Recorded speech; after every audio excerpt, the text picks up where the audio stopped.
On a storm-laden night in London, 1851, a young woman's fate was sealed by her father's debts. Lady Marian Elwood was bound to a man feared by all, Lord Alaric Godwin, the Earl of Blackwood. On their wedding night, instead of tenderness, she received a vow as cruel as iron: "You will spend every night as a widow." Behind that chilling promise hides a truth darker than rumour, and a man haunted by betrayal and war. What begins in shadows will ignite a battle between fear and desire, silence and confession, cruelty and love. Tell me, from where are you listening to this story? And what is it about historical romances that captivates your heart most? London, 1851. The city pulsed with restless grandeur, its fog-veiled streets alive with the clatter of carriages and the murmur of ambition. Behind the glittering chandeliers of Mayfair and the shadowed alleys of Whitechapel, lives were traded like coins, and reputations could crumble in a single evening. Within this turbulent world stood Lady Marian Elwood, a young woman of 22 years, whose gentle spirit and quiet dignity had never been prepared for the tempest about to engulf her life. Her father, Lord Henry Elwood, once a man of elegance and standing, now staggered beneath the crushing weight of debt. Cards, dice, and the intoxicating thrill of the gaming tables had stolen his fortune, leaving only shame and desperation in their place. The Elwood household, though outwardly respectable, was a decaying relic. Curtains were drawn to hide the fading fabric of the drawing room, and the servants whispered of wages delayed. Marian, with her porcelain complexion and eyes of grey-green resilience, bore witness to the decline in silence, her heart aching as she watched the father she loved sink into ruin. It was in this hour of despair that Lord Henry sought salvation in the most dreadful of bargains. The Earl of Blackwood, Lord Alaric Godwin, had extended his hand, not in charity, but in cold calculation. Known throughout London as a man both feared and admired, Alaric was the shadow that haunted salons and drawing rooms alike. Tall and broad of frame, his presence commanded silence wherever he entered. His dark hair, marked by silver at the temples, and the severe line of his beard, made him appear older than his 35 years. His piercing eyes, steel grey with flickers of melancholy, betrayed nothing but authority. Society whispered of his late wife's mysterious death, of duels fought at dawn, of scars brought back from the Crimean War that no physician could heal. Marian was summoned to her father's study one mist-laden morning. The fire crackled low, the scent of brandy lingering in the air, and Henry's trembling hands struggled to tie his cravat properly. He could not look her in the eye as he confessed that her hand had been promised, that her duty was now to rescue the family name. Marian's heart faltered, yet she did not cry out. Raised in the quiet strength of her late mother's memory, she knew her protest would be futile. Her fate was sealed in ink and debt. The day of the union arrived swiftly, under skies heavy with rain. The church bells tolled without joy as Marian stepped through the nave in a gown of ivory silk, the fabric rustling softly against the stone floor. She walked not to love, but to sacrifice. Guests leaned toward one another, their whispers sharp as daggers. "The Earl of Blackwood takes another bride," they murmured. "Will she suffer the same fate as the last?" Lady Eugenia Harwood, Marian's austere aunt, stood like a sentinel, her eyes filled with stern compassion, though even she could not shield her niece from destiny. Alaric awaited at the altar, a figure of severity in a frock coat of midnight blue, his posture rigid as carved stone. When Marian lifted her gaze to meet his, she felt a shiver run through her veins. There was no tenderness, no smile to welcome her, only the weight of a man who had seen too much of life's cruelty and vowed to share none of it. Yet, within the steel of his eyes, a shadow of torment lingered, like a flame long extinguished but not forgotten. The vows were spoken with solemn grace, binding two souls by law and duty rather than affection. Marian's voice, though soft, did not waver. Alaric's, deep and commanding, carried the finality of judgment. When the rings were exchanged, her slender fingers trembled within the firm grasp of his gloved hand. The kiss of ceremony was barely a touch, a gesture as cold as marble. The reception that followed was no celebration. In the grand hall of Blackwood Manor, the air seemed heavy, as though the very walls bore witness to a history of grief. Portraits of stern ancestors gazed down upon Marian as she entered her new life. The servants, respectful but wary, watched her with curious eyes, uncertain if she would prove fragile or steadfast. Clara and Beatrice, the Earl's young nieces, peered timidly from behind a banister, their innocence shadowed by fear. As evening descended, Marian was led to her chamber. The flicker of candlelight cast long, trembling shadows across the walls. She stood before the mirror, her reflection pale beneath the weight of pearls and silk, when the door opened and Alaric entered. He did not cross the threshold with warmth or eagerness, but with a grave stillness that chilled the air. He regarded her for a long moment, his expression unreadable, before his voice, deep as thunder, broke the silence. "Do not harbor illusions, Lady Marian," he said, each word deliberate, his tone sharpened by years of discipline. "You have a place here, but not in my heart, nor in my nights. You will spend every night as a widow, though I live." The words struck her like ice against her chest. For an instant, Marian's breath caught, her lips parting in shock, though no sound escaped.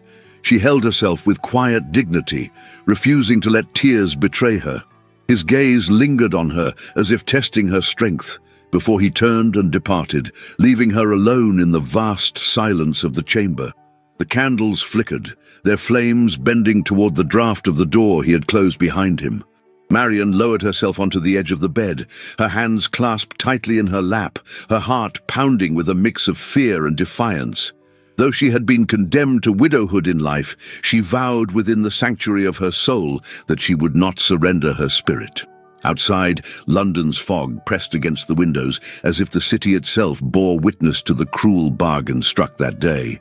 Within the cold chambers of Blackwood Manor, a new chapter of Marian's life had begun, one shrouded in shadows, yet not without the faintest glimmer of fire waiting to be kindled. The carriage wheels rumbled heavily upon the cobblestone road as Lady Marian Elwood sat in still silence, her gloved hands resting lightly upon her lap.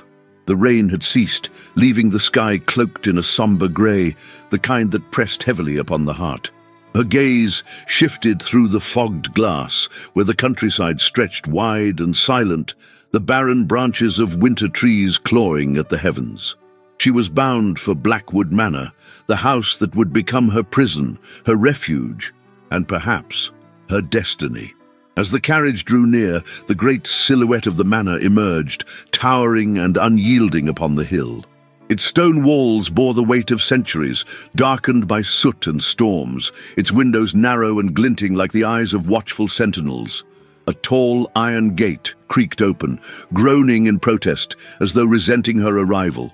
Marian's breath caught in her chest, and she steadied herself, refusing to show outward fear. She had been warned. Blackwood Manor was as austere as its master, a house of shadows where warmth seldom lingered. The carriage halted before the grand entrance. The doors of black oak loomed high, carved with patterns worn smooth by time. Two footmen in livery opened them, their faces expressionless but their eyes curious, darting toward her as though measuring her strength. She descended, her ivory cloak brushing against the damp gravel, and stepped into a world that felt as though it belonged more to the dead than the living. Inside, the air was cool, scented faintly of wax and stone. A vast entrance hall stretched before her, its walls lined with portraits draped in heavy cloth, as if the faces of ancestors had been condemned to silence. The marble floor gleamed, though its cold surface echoed each step she took, magnifying her solitude.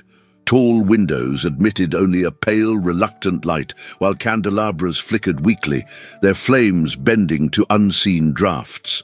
A line of servants awaited, their postures stiff, their expressions careful masks of duty. They bowed in unison, but Marian sensed unease in their manner, as though their new mistress were not a figure of respect, but of pity. A matronly housekeeper approached, her keys jangling softly at her waist, and introduced herself as Mrs. Graves. Her voice was polite, but her eyes betrayed caution, as if she weighed whether this young bride would withstand the cold silence of Blackwood Manor. "You will find the household orderly, my lady," she said, her hands clasped tightly before her. "Lord Blackwood demands discipline above all." Marian inclined her head with quiet grace, concealing the quiver in her heart. Discipline. It was a word that carried both the promise of order and the threat of cruelty. As she was led through the halls, Marian noted the abundance of closed doors, each locked as though guarding secrets never to be spoken. Dust lay thick upon certain corners, suggesting that parts of the house had been abandoned to memory. Here and there, a portrait peeked from beneath its shroud, the stern visage of a forgotten ancestor, a woman's eyes that seemed to follow her with sorrow. She felt a chill creep along her spine, yet she did not falter. It was in one of the drawing rooms that Marian first encountered Clara and Beatrice. The girls stood close together, their small hands entwined, their eyes wide with uncertainty. Clara, at 14, had auburn hair pulled neatly back, her freckles visible even in the dim light. She was tall for her age, her posture tense, as though bracing for reprimand. Beatrice, at 11, with golden curls and eyes the color of summer skies, clutched her sister's arm with a boldness that belied her youth. Marian's heart softened instantly. She stepped toward them, lowering herself slightly so that her gaze met theirs, not with authority but with tenderness. "You must be Clara and Beatrice," she said gently, her voice warm against the chill of the hall. "I am Marian." The girls hesitated, glancing toward the housekeeper as though seeking permission to respond. Clara curtsied stiffly, her lips pressing into a thin line. Beatrice, braver, tilted her head. "Are you frightened?" she asked, her childish candor piercing the silence. A flicker of surprise passed through Marian, followed swiftly by admiration for the girl's courage. She offered a faint smile. "A little," she confessed softly. "But courage often grows in the midst of fear, does it not?" Beatrice's eyes widened, and Clara's posture softened, though she said nothing. In that instant, Marian felt the stirrings of a bond that might, in time, blossom into trust. The girls withdrew, their footsteps light upon the polished floor, and Marian continued her journey through the house. The library, vast and lined with shelves that climbed toward the high ceiling, exuded an air of both grandeur and neglect. Certain tomes lay thick with dust, while others bore the marks of frequent handling.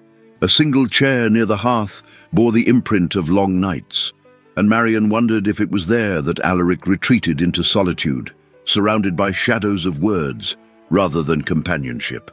At dinner, the great hall was prepared with silver gleaming upon the long table, though only 2 places were set, one for the Earl, one for his bride. Marian entered with quiet dignity, her gown of deep plum wool modest yet elegant, the lace at her cuffs delicate against her gloves. Servants moved silently, their eyes avoiding hers as though fearful of her gaze. When Alaric entered, the air shifted. His tall figure filled the doorway, his frock coat of black velvet accentuating his commanding presence. He removed his gloves with slow precision, his movements deliberate, his expression unreadable. Marian rose, offering a graceful curtsy. His eyes, cold steel with glimmers of shadow, rested upon her for an instant longer than courtesy demanded. "Lady Marian," he said simply, his tone devoid of warmth. "My lord," she replied, her voice steady though her pulse raced.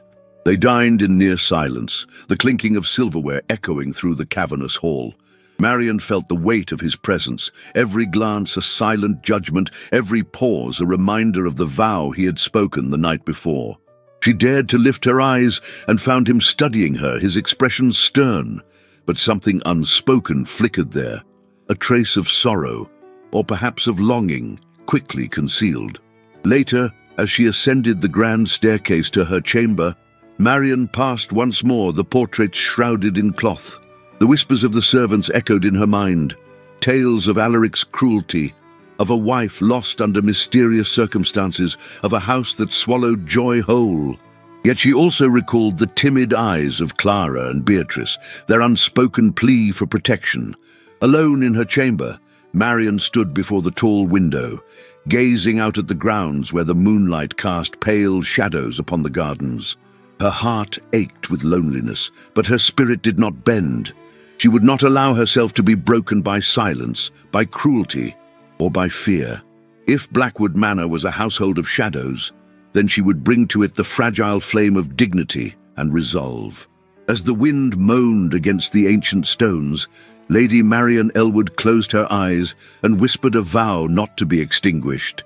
She would endure, she would live, and in the heart of darkness, she would find a way to hold her light.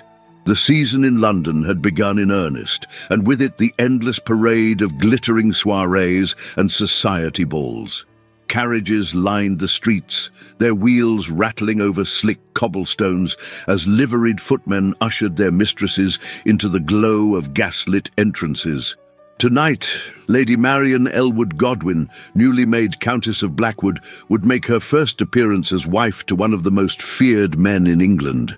She felt the weight of expectation pressing upon her shoulders as heavily as the silk of her gown. The ball was held at the grand residence of the Viscountess Chatham, a woman famed for her lavish entertainments and for her sharp tongue. Chandeliers blazed above the ballroom, their crystals refracting light into thousands of shards that sparkled against mirrors and gilded frames. The air was thick with perfume, laughter, and the rustle of satin skirts.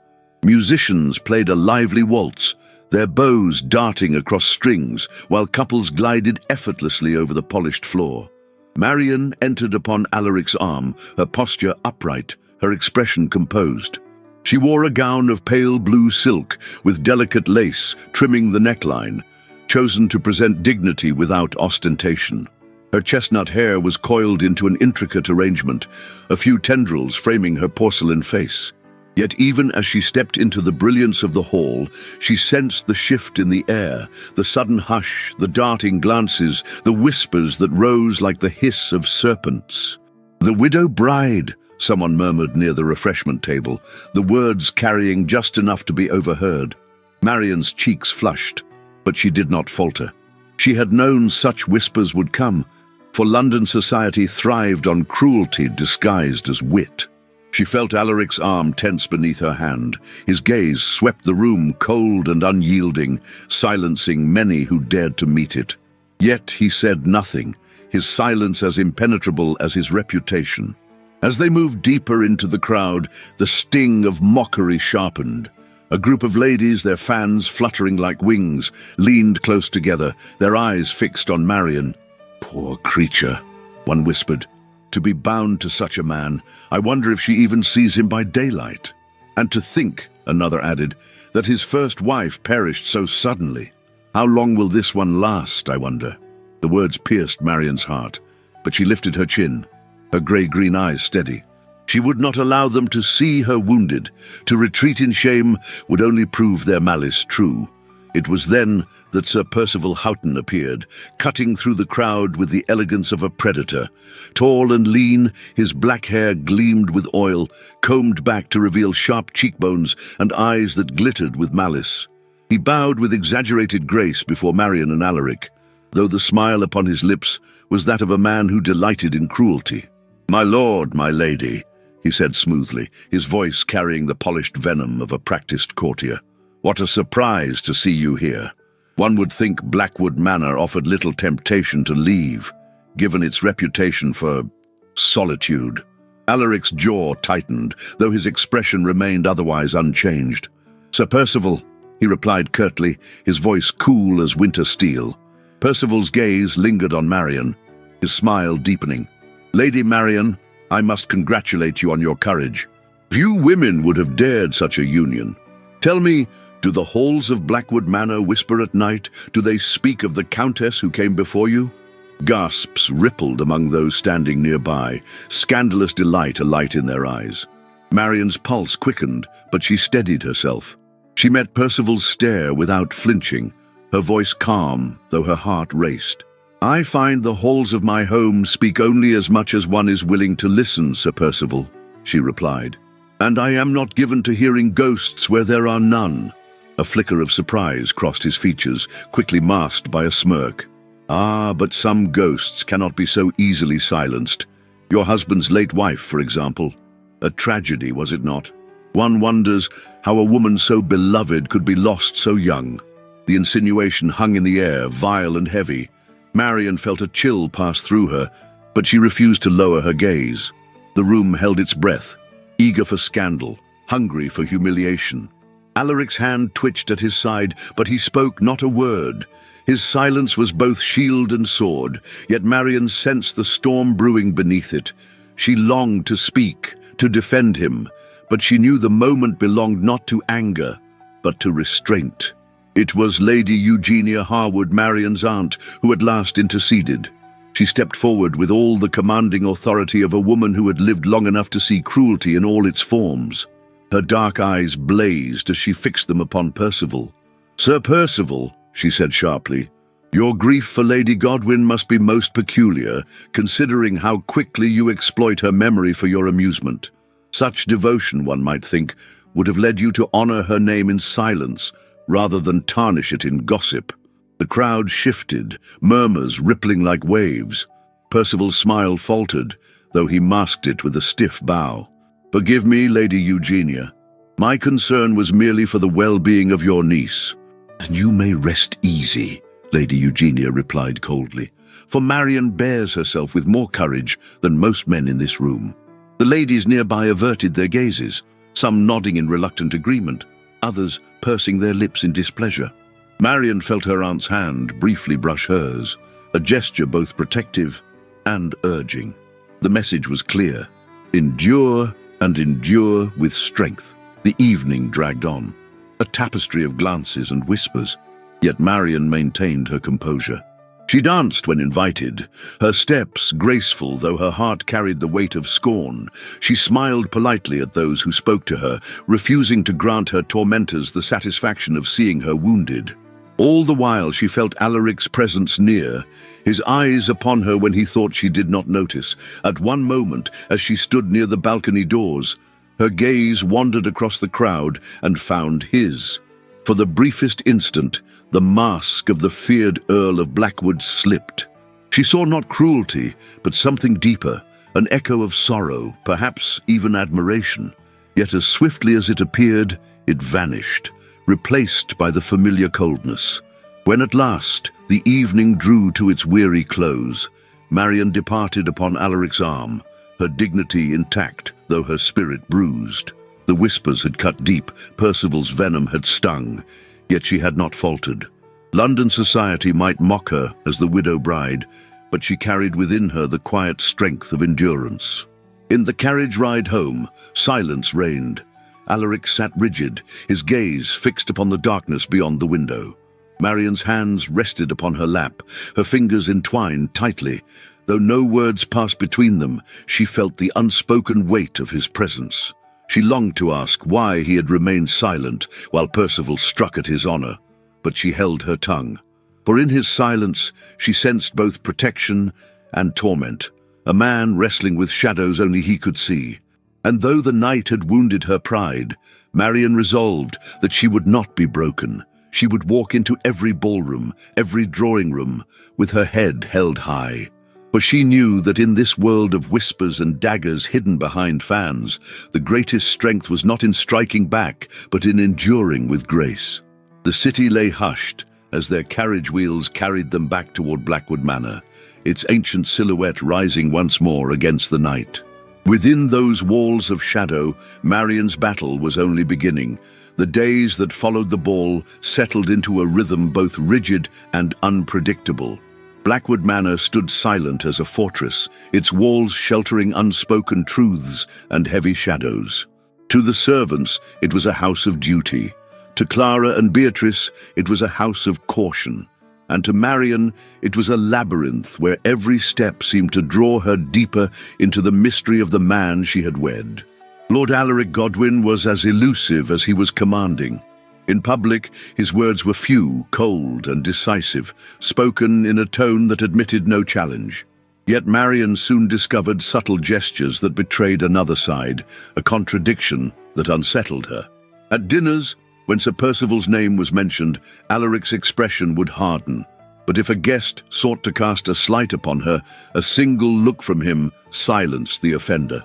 When she rose to leave a room, he would stand with rigid courtesy, his hand brushing the back of her chair, with a touch so fleeting she wondered if she had imagined it. His protection was discreet, almost reluctant, as though he sought to guard her without ever letting her know. It was this tension between cruelty and care that drew Marian into deeper thought. She spent her mornings walking through the gardens, still bare from winter, her breath visible in the chill air.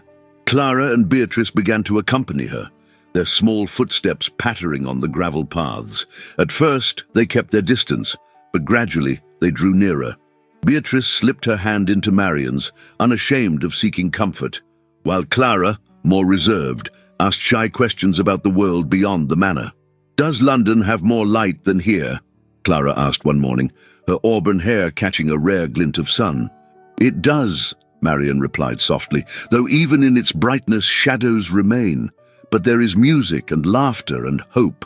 Clara's eyes widened, as though the idea of such things was a revelation. Marian squeezed her hand gently, sensing the fragile thread of trust being woven.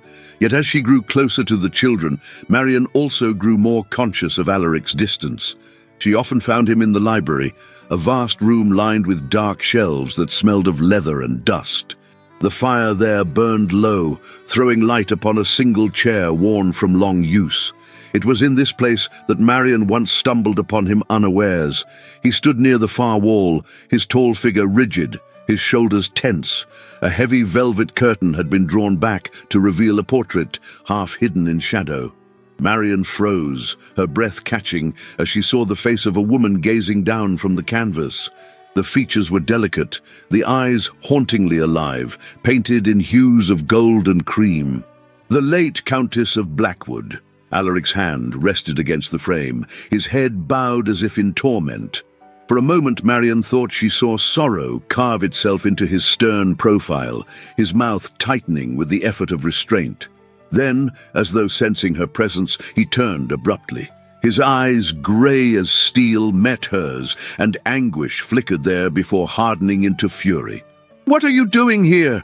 His voice was sharp, a blade unsheathed. Marian steadied herself.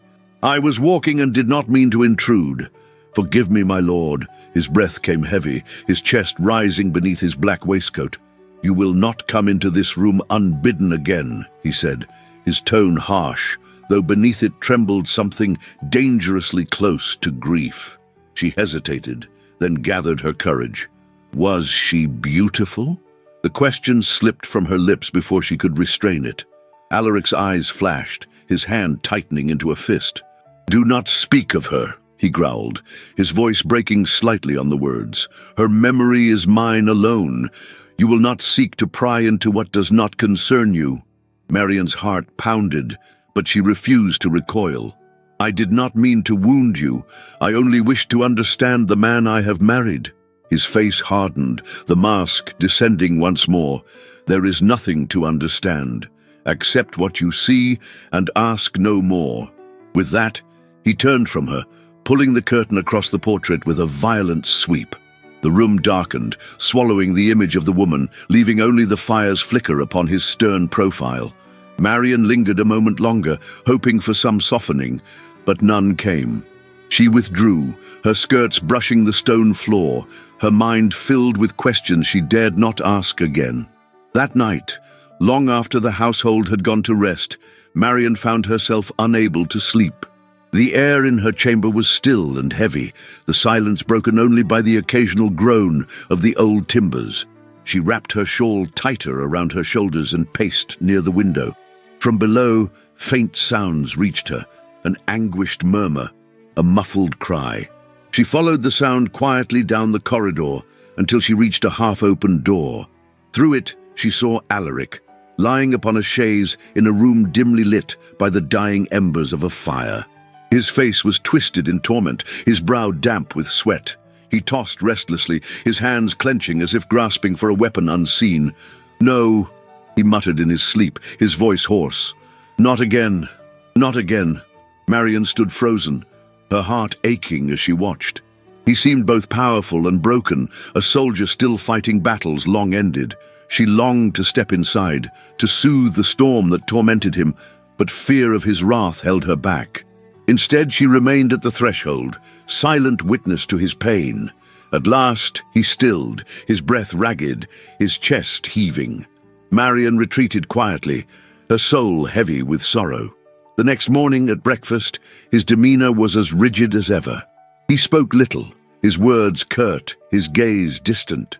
Yet Marian, watching closely, saw the faintest shadow of exhaustion beneath his eyes, the kind no mere sleeplessness could explain. He wore his mask well, but she now knew what it concealed: anguish, grief, and the memories of war that haunted him still. Clara and Beatrice joined her later in the drawing room. Beatrice leaned against her side, chattering softly about a robin she had seen in the garden. Clara sat near, her sewing trembling slightly in her hands. Marian guided them with patience, her voice warm, her smile tender. She felt their trust deepening, a bond growing strong in the quiet moments of shared comfort. The children, who had known only fear, began to cling to her as a fragile source of light. But as evening fell, Marian's thoughts returned to the library, to the portrait hidden behind its curtain, to Alaric's anguished cry in the night. She knew then that her husband was a man torn between two worlds, the cruel mask he wore before society and the torment he carried in silence. It was a mask he would not let her break, not yet. And though his words cut her, though his coldness wounded her spirit, Marian resolved she would not turn away. For within the shadows of Blackwood Manor, she had glimpsed the truth. The Earl's mask was not forged of cruelty alone. It was built upon sorrow, upon scars unseen, upon memories too painful to bear. And behind that mask, she believed, there might yet remain a man capable of love, if only she could reach him. That night, as the wind howled against the ancient stones, Marian lay awake, her hands clasped upon her chest, her eyes open to the darkness. She whispered to herself a vow as fragile as a prayer. She would endure. She would not be silenced by harshness, nor driven away by shadows. She would seek the truth, even if it lay hidden behind locked doors and shrouded portraits. And though Alaric Godwin might lash out in anger, though he might seek to keep her at a distance, she would not surrender her resolve. For she had seen too much to be blind again. The spring winds swept across the moors that surrounded Blackwood Manor, rattling the ancient windows with a sound that echoed like the sighs of restless ghosts. Within those walls, Marian had begun to shape a fragile rhythm of life, a rhythm woven with her growing bond to Clara and Beatrice.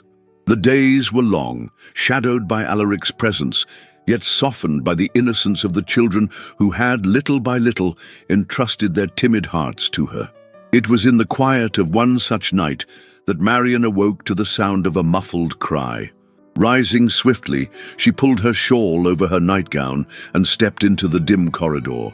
The flickering light of a single candle guided her to the chamber where Beatrice lay.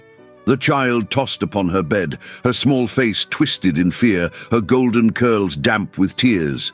Marian approached gently, lowering herself beside the bed. "Beatrice," she whispered, her voice tender as a lullaby. "It is only a dream. You are safe." The little girl's eyes fluttered open, wide and frightened. "He was shouting again," she sobbed softly. "Uncle." The walls shook with his anger. Marian gathered the child into her arms, cradling her against her heart. "Hush, my sweet one. There are no shouts here, only my voice, and it will protect you." She smoothed the child's hair with slow, steady strokes until the trembling ceased. Beatrice's breathing softened, and she clung tightly to Marian's hand as if anchoring herself to safety. What Marian did not know was that Alaric stood in the shadows beyond the door, the dim light of the candle glancing across the hard lines of his face. His expression was unreadable, his grey eyes fixed upon the sight of his niece, wrapped in Marian's embrace. For an instant, the mask slipped. Anguish softened his features, and something dangerously close to longing crossed his gaze. Yet he turned away before she could notice, his footsteps silent as the stone corridors swallowed him once more. The following day, Clara sought Marian in the garden. She held her embroidery in her hands, though the thread was tangled, the stitches uneven. Her voice trembled as she spoke. "He frightens us, you know, Uncle Alaric. not with blows, but with his silence. His eyes, they are like storms. Marian set her work aside and took Clara's hands gently. Storms can rage, but they also pass, Clara. And sometimes, if you look closely beyond the clouds, you will find the sky still waiting. Do not fear him, though I know it is difficult. He carries a weight we cannot yet understand. Clara looked at her with cautious hope, as if testing whether Marian's words might hold truth. Slowly, she nodded, leaning into the comfort that Marian's presence offered. It was in that moment Marian realized the children's fear was not only of their uncle's severity, but of a house that had known too much sorrow. She resolved silently that she would be their light, however faint, in the midst of such shadows. But beyond the walls of the manor, society's whispers grew sharper. Sir Percival Houghton, relentless in his pursuit of scandal, had begun to spread venomous tales through drawing rooms and salons. With a sly smile and voice lowered to feigned sympathy, he painted Marian as a neglected wife, left alone to wander the cold corridors of Blackwood Manor while her husband buried himself in ghosts and war memories. He insinuated that such a woman must naturally seek warmth elsewhere, dangling her reputation before the vultures of society. It was not long before Marian felt the sting of those rumors when she returned to town for a soirée hosted by Lady Chatham. The chandeliers blazed as before, and the air was thick with music. But Marian sensed the change immediately. Eyes followed her more keenly now, voices lowered as she passed, fans flickering to conceal mocking smiles. She held herself with grace, but her heart pounded with humiliation. Alaric entered the room beside her, his presence commanding, his frock coat dark and severe. For a time he remained distant, conversing with men of influence, his back straight, his tone clipped. Marian stood near the refreshment table, offering polite smiles when Percival approached. "My lady," he said with mock courtesy, bowing low. "I do hope Blackwood Manor has not proved too lonely. One hears it is a house where the hearth burns cold." "Do." The words carried farther than he intended, and those nearby turned to listen. Marian's cheeks flushed, but she did not look away. "Loneliness is only found in those who carry it within themselves, Sir Percival," she replied calmly, though her voice trembled beneath the surface. Percival's smile widened cruelly. "How admirable your strength! Yet one wonders, does your husband offer you that strength, or must you find it elsewhere?" The insult, veiled yet undeniable, struck like a blade. Gasps rippled through the crowd, scandal hanging in the air. Marian's breath caught, and for a moment the world seemed to tilt. Then Alaric was there. His voice, low and cold, cut through the silence like thunder. "Sir Percival," the name alone carried menace. "You forget yourself." Percival straightened, his smirk faltering as Alaric's piercing gaze fixed upon him. "You meant to insult my wife," Alaric interrupted, his words precise, his tone deadly calm. "And in doing so you insult me. Do not presume you can dishonor the Countess of Blackwood without consequence." The room stilled, every breath held captive by the tension. Alaric's presence, towering and merciless, silenced even the boldest tongue. Percival bowed stiffly, forced to retreat beneath the weight of that cold fury, his pride stinging before all. Marian, standing at Alaric's side, felt her heart tremble. For once his mask of cruelty had shifted, not to reveal tenderness, but to shield her with a fierceness that stunned her. She dared to glance at him, and in the lines of his face, carved by restraint and sorrow, she glimpsed something more than harshness. For an instant, she saw the man he might have been, the man he might still be beneath the shadows. Yet when the carriage bore them home that night, the silence between them was thick once more. Alaric spoke not a word, his jaw set, his gaze turned outward to the darkness. Marian sat beside him, her hands folded tightly, her heart filled with questions she could not voice. Still, she carried within her the memory of his voice in the ballroom, the steel of his defense, the certainty with which he had declared her his. For a fleeting moment, the widow bride had felt herself truly a wife. And though Alaric soon retreated again into silence, Marian's resolve grew stronger. She would hold fast to those rare glimpses of the man behind the mask, the man whose heart, though bound by sorrow, had not yet forgotten how to protect. As the manor loomed before them once more, its windows glinting like watchful eyes, Marian whispered a prayer to herself. She prayed not for ease, nor for peace, but for courage. For in the seeds of compassion she had sown with the children, and in the brief defense Alaric had given her, she sensed the fragile stirrings of a future not yet written.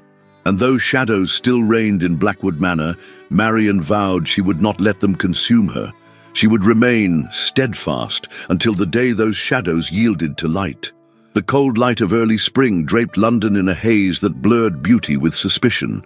Drawing rooms across Mayfair buzzed not with melodies or polite chatter, but with murmurs sharpened into daggers. Sir Percival Houghton, relentless in his pursuit of scandal, had found a fresh cruelty to inflict. His words, whispered with feigned sorrow, spread like wildfire through the salons. "They say the First Lady Godwin did not die of frailty," he murmured into a fan-shadowed ear, "but of her husband's temper, a rage uncontrolled." "Impossible," some whispered, their voices heavy with titillation. And yet, who truly knows what occurs in the silence of Blackwood Manor? Thus the tale grew, painted in darker colours each time it was told, until Marian found herself the subject of pitying glances and sympathetic sighs. At a dinner, ladies approached her not with curiosity, but with the condescension reserved for a victim. Hands lingered upon hers, voices softened in false kindness. "My dear Lady Marian," one matron said with a mournful tilt of her head, "you must be terribly lonely in that vast house. How you bear it with such grace is remarkable." Marian lifted her chin, her expression serene though her pulse raced. "Loneliness, madam, is often found in those who seek it. I do not dwell upon shadows." But the whispers would not cease. She felt them clinging to her gown as she passed, as if society itself longed to drape her in mourning shrouds before her time.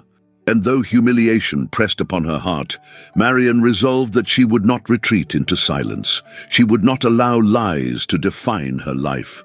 At Blackwood Manor, the air grew heavier with each passing day. Servants exchanged wary glances, their footsteps hushed as though the very stones of the house bore witness to rumour. Marian wandered its corridors with greater purpose now, searching not for comfort but for answers. It was during one such search that she entered a chamber long forgotten, its door concealed behind a faded tapestry. Dust lay thick upon the floor, disturbed only by her careful steps. The air smelled of age and neglect, yet within it lingered a trace of perfume, faint but unmistakable. Upon a writing desk, beneath a pile of yellowed papers, she discovered a folded letter, its edges frayed, the ink faded but legible. With trembling fingers she opened it. "My dearest," it began, the hand delicate, the words trembling with passion. "Forgive me, for I cannot remain in silence. My heart is not yours to command. I have given it elsewhere, and though I wear the title of Countess, I live as a prisoner. I will flee if I must, for love cannot be shackled by duty." The signature struck Marian like a blow. It was the hand of Alaric's late wife. Marian pressed the letter to her chest, her breath shallow. So it was not cruelty that had destroyed her, but betrayal. A betrayal that Alaric had hidden, perhaps even from himself. The mask of coldness he wore, the vow of widowhood he had pronounced upon Marian, were they not the armor of a man who had once been wounded beyond repair? That evening, the weight of her discovery burned within her as she entered the dining hall. Alaric sat at the head of the long table, his posture as rigid as the high-backed chair that framed him. The light of the candelabras played across his stern features, illuminating the silver that touched his dark hair. He spoke little, his fork moving with mechanical precision. Marian's gaze lingered upon him, searching for traces of the man concealed beneath the iron mask. She thought of his nieces, of Beatrice's tears and Clara's confession, of the letter trembling in her hands. He was cruel, yes, but not without reason. His cruelty was not born of malice. It was born of sorrow. At length she dared to speak. "There are whispers in London," she said softly, her voice carrying across the silence. "Whispers that wound us both." Alaric's knife stilled against the porcelain. He did not look up. "Let them whisper. I care not for their tongues." "But I do," Marian replied, her tone firm yet gentle. "For they speak of your late wife, and of you." His eyes lifted then, grey and storm-filled. For a heartbeat, the mask cracked, and anguish flickered there. "Do not speak of her," he said, his voice low, edged with pain. "Her memory is a grave best left undisturbed." Marian's hands trembled upon the tablecloth, but she held her ground. "I will not flee from shadows, my lord. If cruelty dwells in these halls, I must know its source." The silence that followed was heavy, oppressive. Then Alaric rose abruptly, his chair scraping against the floor. He turned from her, his shoulders stiff, his hand gripping the back of the chair as though to steady himself. "You think me cruel," he said, his voice breaking beneath its own weight. "And perhaps I am. But cruelty is the only armor left to a man who has been betrayed by those he trusted most. Ask no more of me, Marian. What lies beyond is a wound you cannot heal." He left the hall without another word, the echo of his boots resounding against the marble like a tolling bell. Marian remained seated, her heart torn between pity and frustration, her soul aching with the certainty that she had glimpsed, for the briefest instant, the man concealed behind the mask. In the days that followed, Alaric avoided her gaze more than ever, yet she noticed the subtle changes. When she entered a room, his eyes lingered upon her before darting away. When others sought to slight her, his silence carried the weight of warning. The contradiction grew clearer. He wished to keep her at arm's length, yet he could not wholly deny her presence in his life. Marian herself grew firmer in resolve. She no longer walked Blackwood Manor as a timid bride, but as a woman determined to uncover the truth.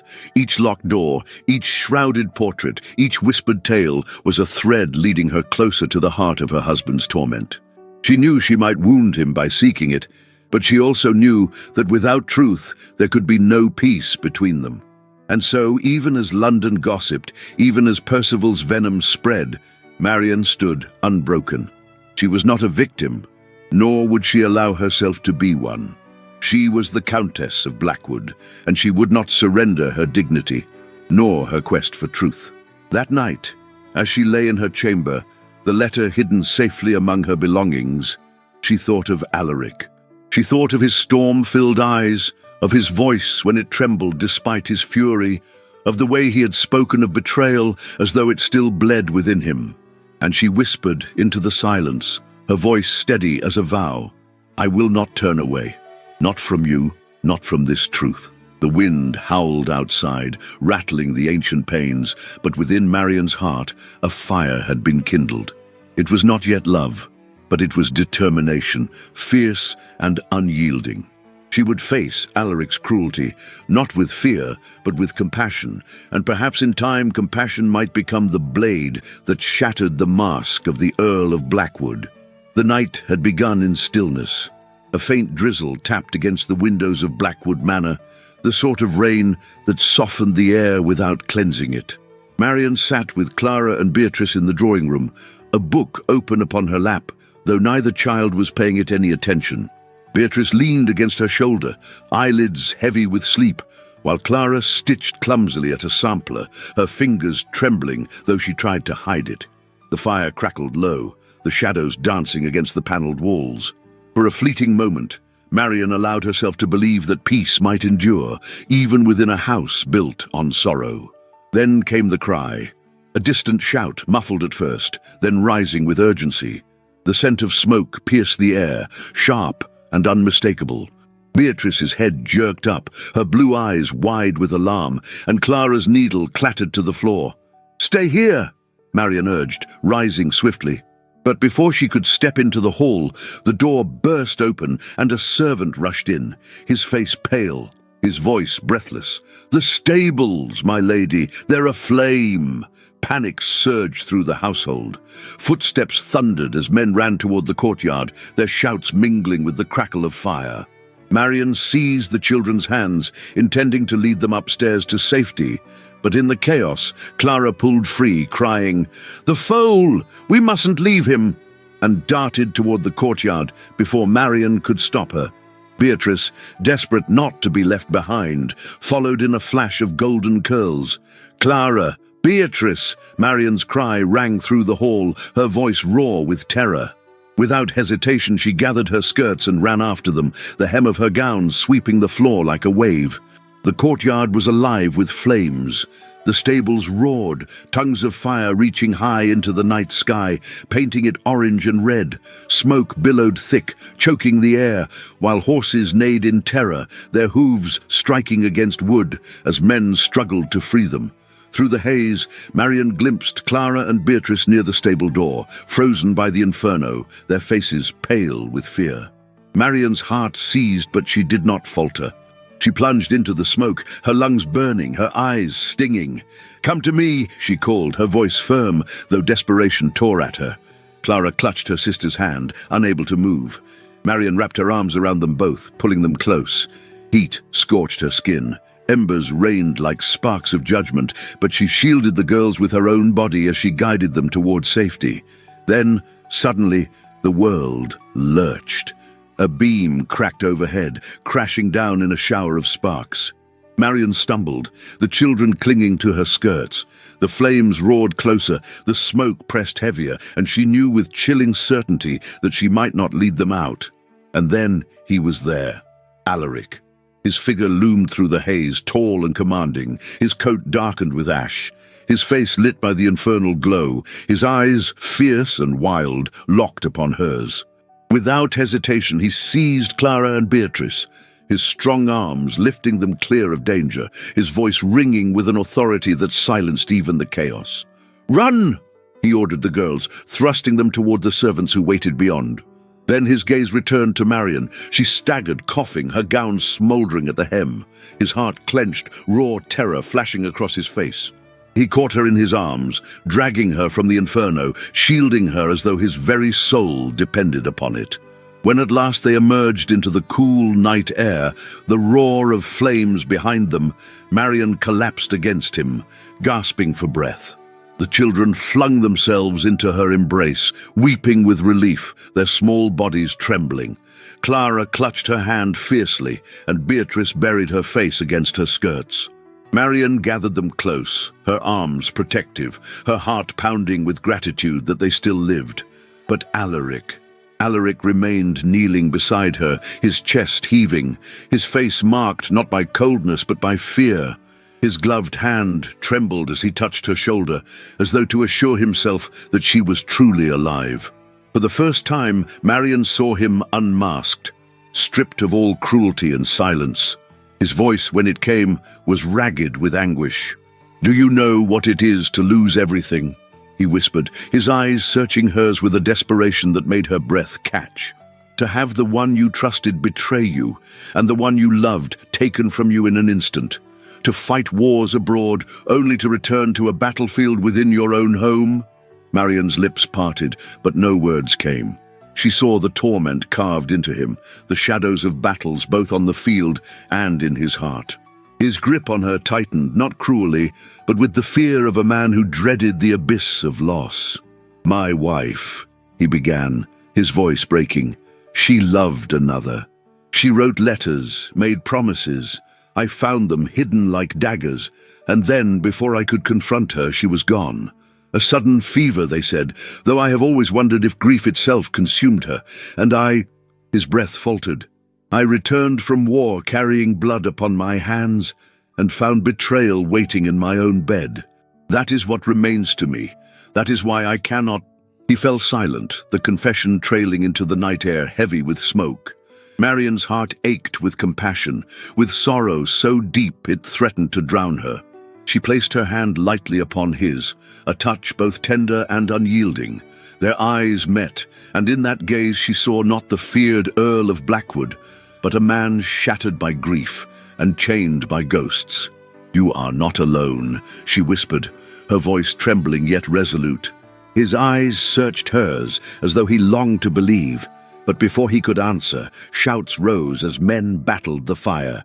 He turned away, his mask descending once more, though not before she had glimpsed the man hidden beneath it.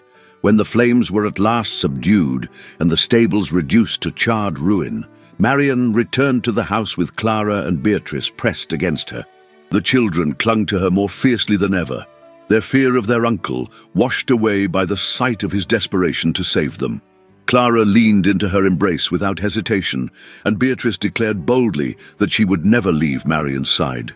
In that moment, Marian felt the weight of the household shift. The children no longer trembled before the Earl. Their loyalty, their hearts, belonged to her. As she tucked them into bed that night, Clara whispered, "You are our light, Marian." Beatrice nodded, her eyes glistening with trust. Marian kissed their brows, her own heart swelling with resolve. And when she returned to her chamber, she paused by the window, gazing out at the smoke that still lingered in the night sky. Her body ached from the ordeal, but her spirit burned brighter. She had risked her life for the children, and in doing so, she had broken the silence of the manor. She had drawn from Alaric not cruelty, but confession. Though he had retreated once more behind his mask, Marian knew she had touched the man hidden beneath.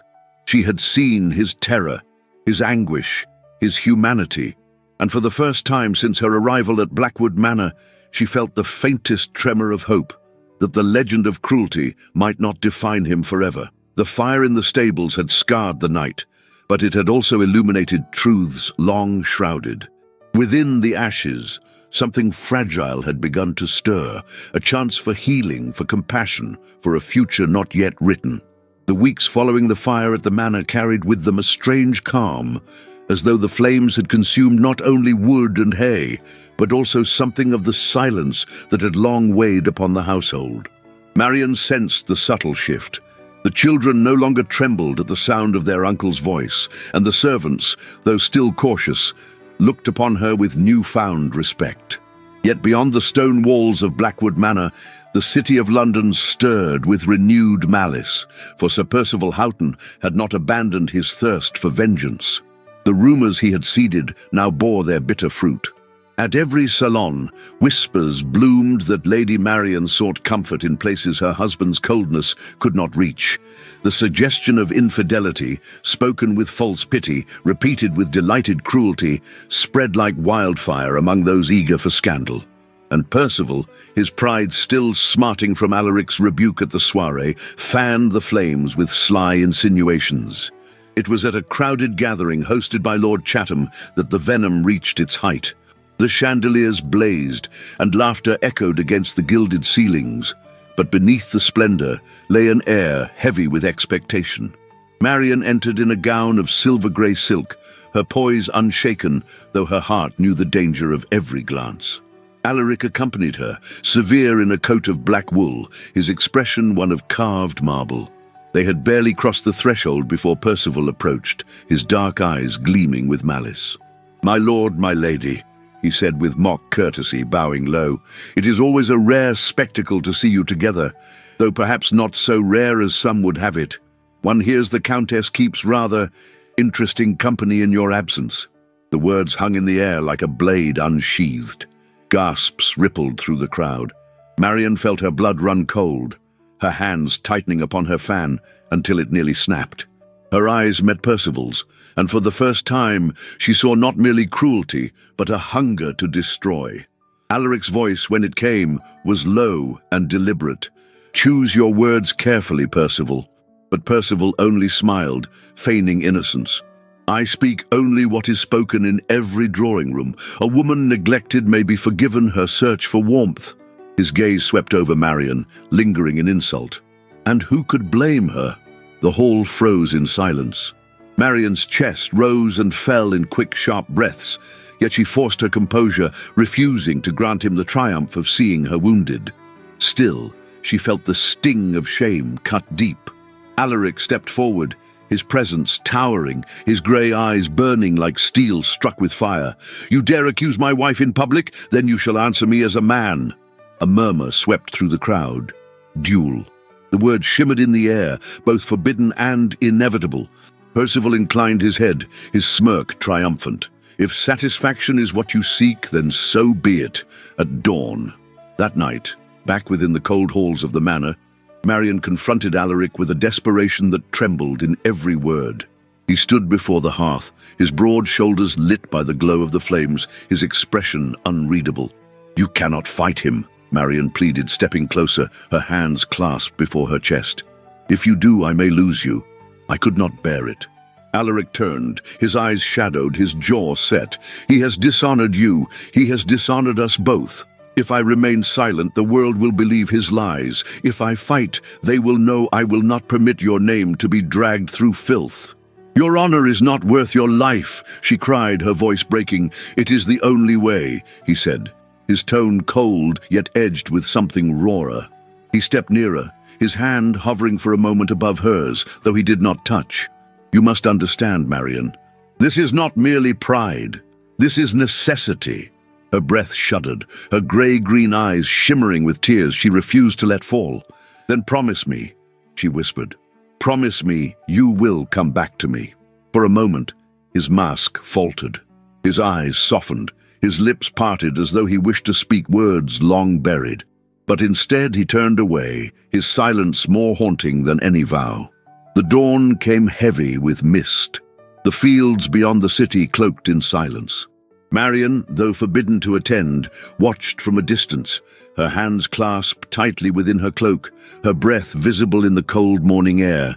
Two men stood opposite each other upon the dewy grass. Alaric, tall and unyielding in his dark coat, and Percival, lean and sharp, his face twisted in smug defiance. Seconds stretched into eternities as pistols were loaded, the ritual carried out with solemn precision. When the signal was given, both raised their weapons. A crack split the silence, echoing across the fields. Marion's heart lurched in her chest, her cries stifled by the distance. Percival staggered, his arm grazed, blood staining his sleeve.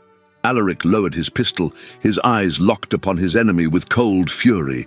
He had the power to kill, the power to end the rivalry in blood, but he did not. "I will not stain my hands further," he said, his voice carrying across the field. "Let this wound remind you of your place. Speak her name again, and I shall not be so merciful." Percival, pale with rage and humiliation, clutched his arm and said nothing. The duel was ended, yet the outcome was more than victory. It was transformation. When Alaric returned, Marion rushed to him, her composure breaking at last. He was unharmed, his coat unmarked, but his face was pale, his eyes shadowed. She grasped his hand, her voice trembling. "You spared him." Alaric's gaze met hers, and for once there was no mask, no cruelty, only exhaustion and the faintest glimmer of something gentler. "I have taken enough lives," he said simply. In that moment, Marion saw the truth, the cruelty that had bound him. The armor he had worn to keep the world at bay was beginning to unravel. She had glimpsed the man he might yet become, a man not defined by fear or vengeance, but by the possibility of something greater. As they walked back toward the waiting carriage, the mist parted, revealing the first rays of sunlight breaking across the horizon. Marion tightened her hold upon his hand, her heart filled with a fragile hope. For though the duel had been fought in shadows, the dawn promised that even within darkness, light might find a way. The days that followed the duel unfurled with a strange, tremulous stillness. London, ever hungry for whispers, had not quieted. If anything, the chatter had grown more insistent. Drawing rooms echoed with speculation. Why had the feared Earl of Blackwood spared his rival's life? Did mercy conceal weakness? And what of his young wife, the so-called widow bride? Was her composure pride or defiance? Yet in the midst of such talk, Marion carried herself with dignity. She walked into salons at Alaric's side, her grey-green eyes steady, her chin lifted, her hand lightly resting upon his arm. Where once she might have trembled beneath their gaze, now she chose strength. If society would brand her a victim, she would meet their pity with serenity. If they whispered of scandal, she would answer with silence far more eloquent than their malice. Still, the unease within Blackwood Manor did not vanish with daylight. Marion sensed the shadows pressing heavier, as though the duel had stirred not only gossip, but wounds too long buried. At dinners, Alaric spoke little. His gaze lingered upon her more often now, but whenever she met it, he looked away. She knew he carried a storm within him, a storm she could no longer ignore. One evening, rain lashed against the windows, the kind of storm that rattled the shutters and made the walls groan like an old ship at sea. Marian sat alone in the drawing room, the fire throwing restless light across the portrait still shrouded in cloth. She thought of the letter she had discovered weeks earlier, hidden in that forgotten chamber. A letter written by the late Countess, confessing her love for another man and her despair at the life she led. Marian had not spoken of it to Alaric yet, fearing to wound him further, but the weight of it pressed upon her heart. If truth was the key to breaking the silence between them, then it could no longer remain concealed. When Alaric entered, his coat damp from the rain, his hair darkened and clinging at the temples, he looked less the formidable earl, and more a man wearied by storms without and within. Marian rose, her hands trembling slightly, and faced him. "My lord," she began softly, "I can no longer endure this silence between us. I know there is more to the shadows that bind you than cruelty alone. I have seen it. In your eyes, in the way you shield the children, in the way you shield me." His expression darkened, his mouth tightening. "Do not press me, Marian. You know nothing of the truth you seek." She stepped closer, her voice gathering strength. "I know enough to see that you suffer, and I have found what you tried to bury." She drew the folded letter from within her gown. The ink faded, but the words unmistakable. She wrote this. She wrote of a heart given elsewhere, of despair she could not contain. For a moment, Alaric's face drained of color. He reached for the letter, his hand trembling, but did not take it. Instead, he turned away, his shoulders taut, his voice low. "You should not have touched what was not yours." Tears pricked Marian's eyes, but she held her ground. "I did not seek it to wound you. I sought it to understand. You built your cruelty like armor, yet it was not her death that condemned you, it was her betrayal. You have lived as a widower of the heart ever since, punishing yourself as much as those around you." He spun back toward her, his eyes storm gray, fierce with anguish. "Yes!" The word tore from him like thunder. "I loved her, Marian. I loved her with a faith that blinded me, and she gave her vows to another in secret. I returned from war, blood still fresh on my hands, only to find deceit in my own bed. And when death claimed her before I could demand the truth, I was left with nothing but ashes. I swore I would never again be a fool. Never again would I give love the power to destroy me." Marian's breath caught, her heart aching with the rawness of his confession.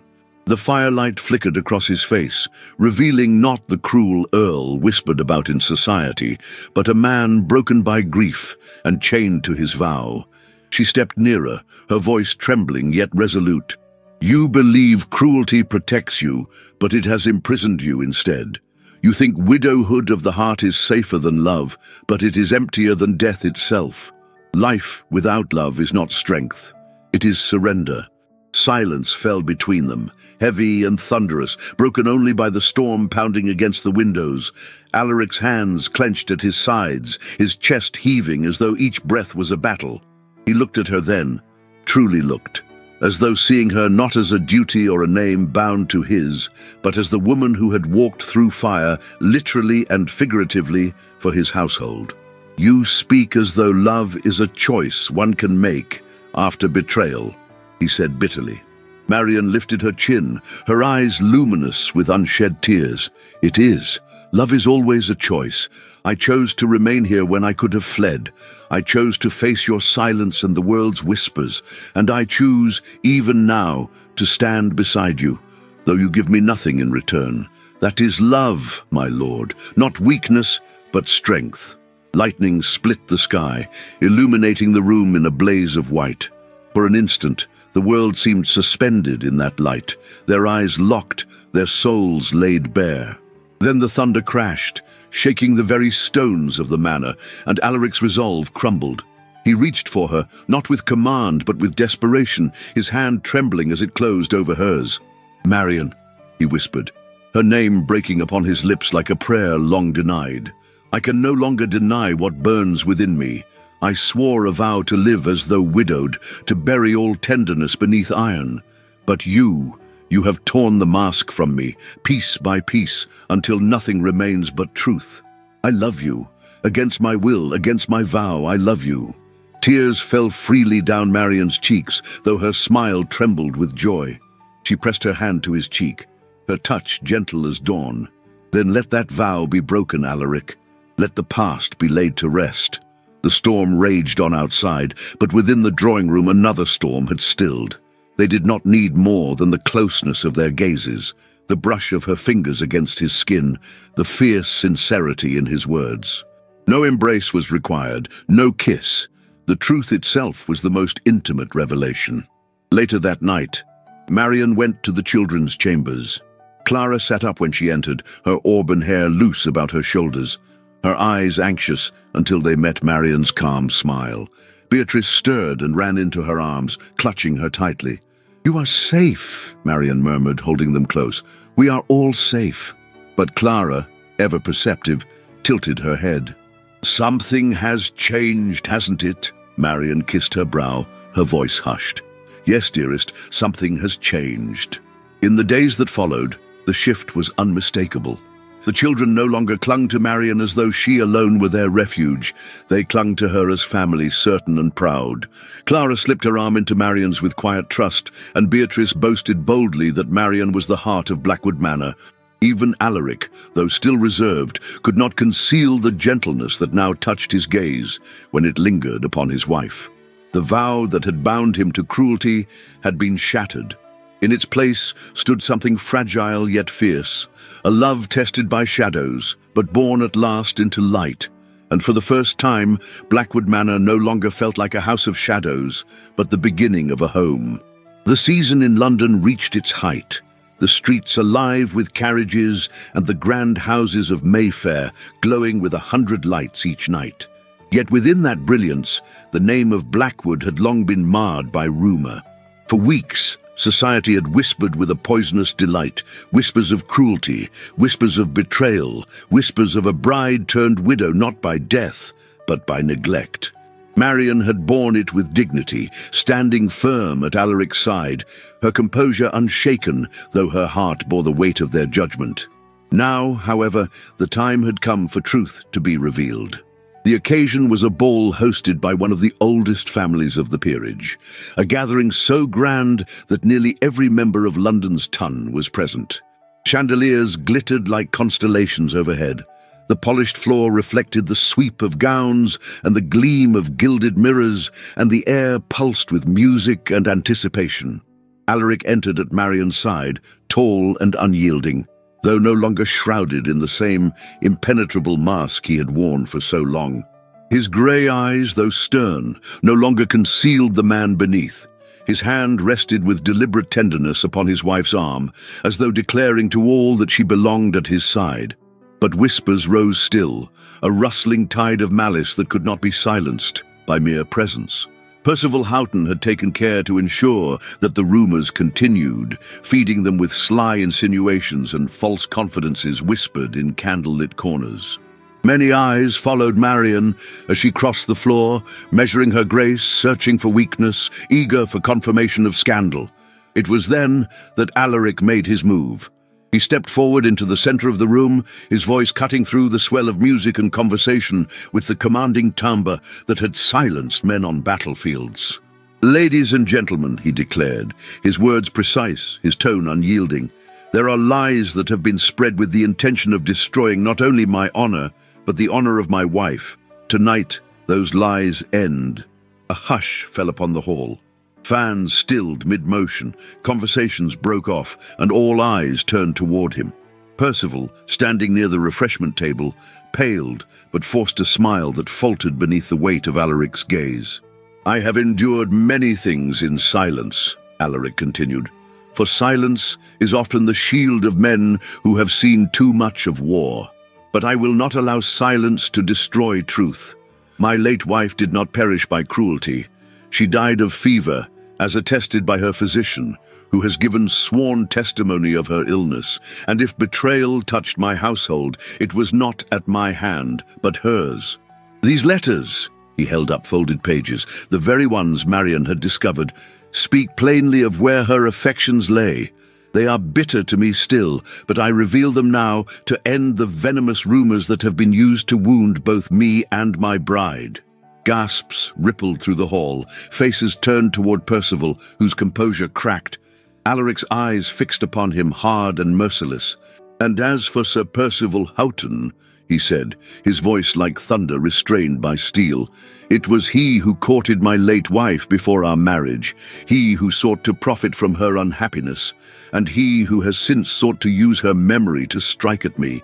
His lies have been exposed, and his schemes revealed. Let all who hear me tonight know that the Countess of Blackwood is blameless, and that the only shame belongs to him who has slandered her." The silence that followed was thick, pulsing with tension. Then, like a tide breaking, voices rose, some in shock, others in support, and still others in condemnation of Percival, who stood cornered, his face flushed with rage and humiliation. He stammered some protest, but the weight of evidence crushed him. A matron declared loudly that she would never again receive him in her home. Others followed, and within moments, Percival's downfall was sealed. Marian, who had stood beside Alaric through every word, felt her heart swell with a storm of emotion. Pride, relief, and gratitude flooded her, but most of all, a fierce tenderness. For he had not only defended her, he had laid bare his own wound before society, sacrificing his silence for her honor. Lady Eugenia, standing among the gathered crowd, caught Marian's gaze. Her stern features softened into rare approval, her eyes glistening with restrained emotion. In that moment, Marian knew her aunt had recognized her triumph. No longer mocked as the widow bride, she had become a woman admired for her dignity, her resilience, and the quiet strength that had transformed a house of sorrow. The music resumed, tentative at first, then swelling with renewed vigor. But all eyes followed Alaric and Marian as he turned toward her, bowing low with uncharacteristic grace. "Will you dance with me, Marian?" he asked, his voice low but clear enough for those nearby to hear. Her breath caught, her heart trembling at the gentleness in his tone. She placed her hand in his, and together they stepped onto the floor. The crowd parted, making space for them as the musicians struck a slow, stately waltz. Alaric's hand pressed lightly against the small of her back, guiding her with assurance, while his gaze never left hers. No mask remained. His eyes held hers with an intensity that spoke of devotion laid bare before the world. Whispers rose again, but this time they carried not malice, but wonder.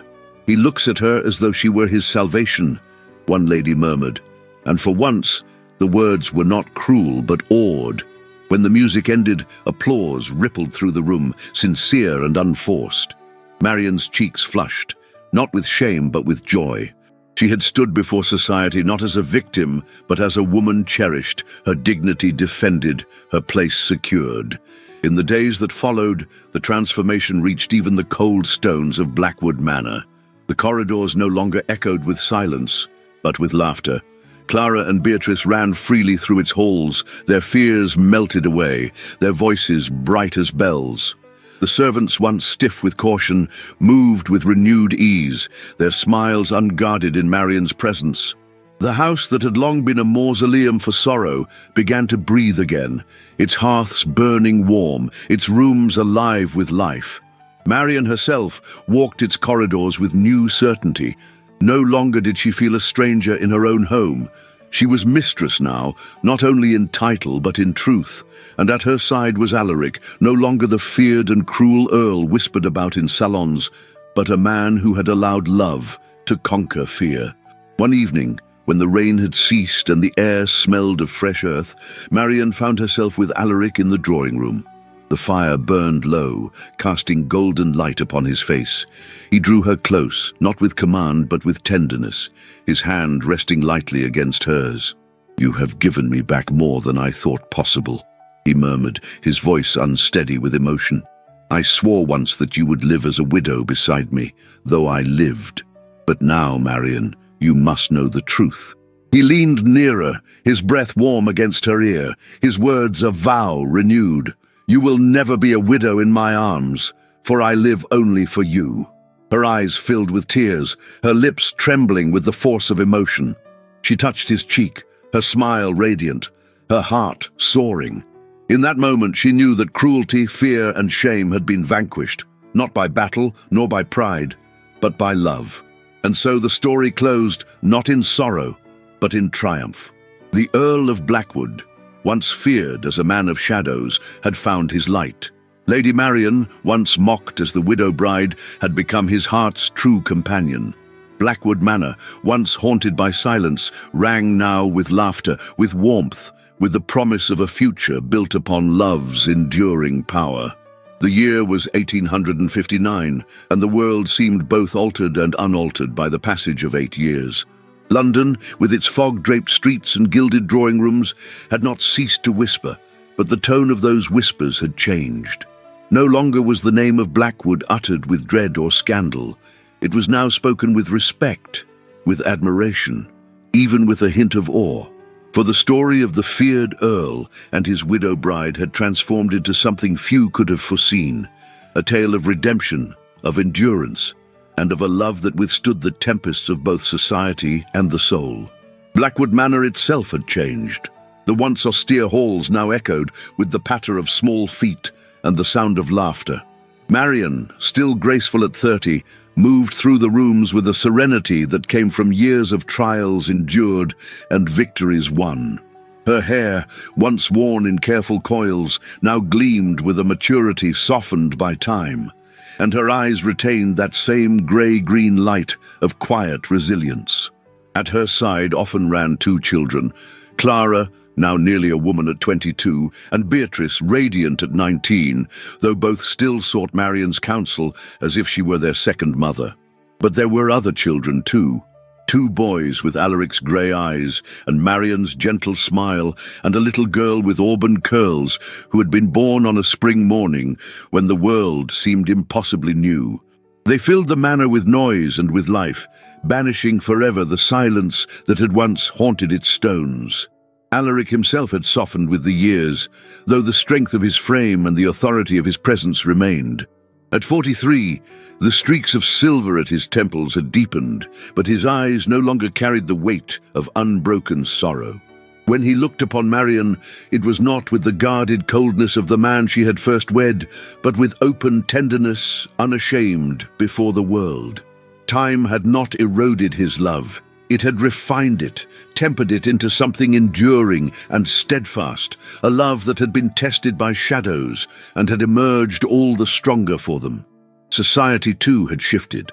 Those who once mocked Marian as the widow bride now sought her favor, eager to claim friendship with a woman whose dignity had become legend.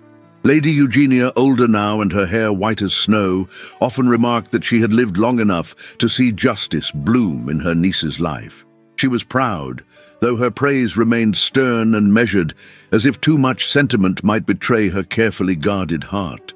And what of Sir Percival Houghton? His downfall had been swift and merciless after the night Alaric exposed his schemes.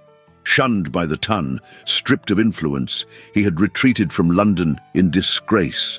There were whispers still of a lonely estate in the north, where he lived in bitterness, surrounded by debts and shadows of his own making. He had paid the price for his cruelty, not with blood spilled on a dueling field, but with the slow decay of reputation, wealth, and companionship. His name, once spoken with sly admiration, was now a cautionary tale of arrogance undone. The night before their 8th anniversary, Marian stood with Alaric upon the balcony of Blackwood Manor. The air was crisp, the stars bright above the dark stretch of the moors. The laughter of their children drifted faintly through the halls behind them, a lullaby of joy. Marian leaned against the balustrade, her shawl pulled close, while Alaric stood beside her, his hand resting lightly upon hers. 8 years, he murmured, his voice low with wonder. 8 years since I swore you would live as a widow in my home. How wrong I was. Marian turned to him, her eyes shimmering with both joy and the weight of memory. You gave me more than I ever dreamed, Alaric. Not in riches, not in rank, but in love that endured when the world thought it impossible. He lifted her hand, pressing it to his lips with reverence. You gave me back my life. Without you, I would have remained a shadow. With you, I have lived." Tears glistened on her lashes, not of sorrow, but of gratitude. She leaned against him, her head resting upon his shoulder as the wind whispered through the night. In the stillness, surrounded by the echoes of laughter and the warmth of love that had conquered cruelty, fear, and shame, Marion knew their story had not ended in triumph alone. It had endured, it had grown, and it had blossomed into a legacy that would remain long after whispers faded into silence. For love, once sown in shadows, had flourished into a garden eternal. And in that garden, 8 years later, Marion and Alaric walked hand in hand, their hearts unbroken, their vows renewed not by words, but by the life they had built together. And so, we come to the end of this journey, a tale born in shadows, yet crowned with light. The story of Marion and Alaric reminds us that even the deepest wounds can be healed, that love is not a weakness, but the greatest strength of all. From betrayal and fear arose compassion and trust, proving that dignity, resilience, and tenderness can transform even the coldest hearts and the darkest places. What lesson will you take from their journey? Perhaps that courage often means standing firm when the world whispers against you, or that true love is a choice renewed each day. I would love to know your thoughts. Share with me in the comments what part of this story touched you most, and if you reached the very end, write the word hope in the comments. That way, I'll know you walked every step of this path with Marion and Alaric. If you wish to support the team that makes these stories possible, consider sending a super thanks on YouTube with any amount you feel inspired to give. It means the world to us and helps us continue creating more tales like this. If that's not possible, your kindness in sharing this story with friends and family is another wonderful way to help keep these romances alive. And don't stop here. On the cards I'm leaving for you, you'll find other stories filled with passion, drama, and the timeless beauty of period romance. Let yourself be carried away once more. Thank you for being part of this journey. May the triumph of love in this story echo in your own life, reminding you that even in the darkest night, light will always find a way.